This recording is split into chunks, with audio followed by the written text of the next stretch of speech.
Texas Tech will have the ball at their own 11-yard line after a punt by Signer. Third punt of the day for him. I didn't think he'd punt 3 times, if I'm just being honest with you. That's a bunch for this. Yeah, you're exactly right. I think the Cowboys are confident they'll get that medical red shirt for him, and hopefully next year he'll come back even stronger because he's somebody who has a really big potential to do big things for this Cowboy team. Welcome back to Heartland Renovations. Let's check in with Mark, who's on location with David Maloney from Masterpiece Renovations. They're working on a beautiful home in Midtown. We've got to check out and see the progress.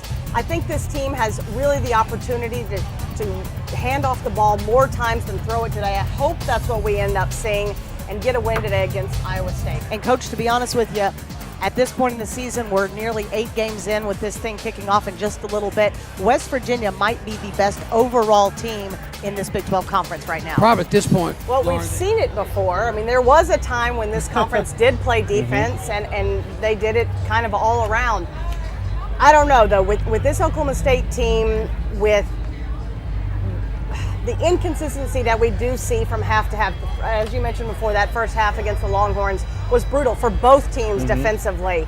Didn't look like anybody wanted to tackle anybody, sometimes a little bit lazy when they did decide to tackle. So at halftime, I got to believe Glenn Spencer challenged a whole bunch of guys to step up, man up, get out there and hit somebody. Now, Savannah, we're just about 10 minutes away from kicking off down in Fort Worth, where the Cowboys, Coach, find themselves on the road as early as this morning, 6.5-point underdog in this one. The Cowboys come in 8-2, 6-1 in Big 12 play, and if they take care of business, a term I know you don't like to use very much, but if they get the win today in Fort Worth, they find themselves controlling their own destiny, and Bedlam not only becomes state bragging rights, but also becomes for a Big 12 championship. But they'll have to get through TCU first, who comes in 5-4, still looking to become bowl eligible, and 3-3 in conference play. Coach, what do the Cowboys got to do to get a win today? I mean, he started this whole Sure, thing. sure. I mean, I guess you could go back and put the blame on one person, but really how this conference has transformed and become more of an offensive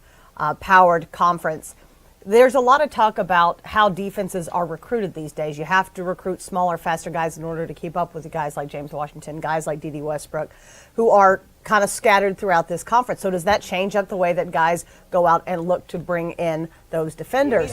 My first question, just like everybody else, was, well, did it happen in the Baylor game and just nobody saw it? And it turns out, no, it's something he was battling the entire season and just got to the point where he couldn't go anymore. And with a guy like Stoner, who has the potential to be so important for this team offensively and even on special teams, to pull him right now has got to be the best decision for him. He more than likely will get that red shirt back, even though he has participated in 33% of games, which is, as you all know, 3% more than he is supposed to get that These medical red NCAA shirt. kind of picks and chooses. Sure, and there's some, backwards rules, and you can addendums to it. Go, what about this? So I think the Cowboys are confident they'll get that medical red shirt for him, and hopefully next year he'll come back even stronger because he's somebody who has a really big potential to do big things for this Cowboy team. Yep. I mean, there was a time where Oklahoma State was secondary when you talk about schools in Oklahoma behind Bob Stoops and what he was doing, and you have for the first time coming out of Stillwater, something dramatic happens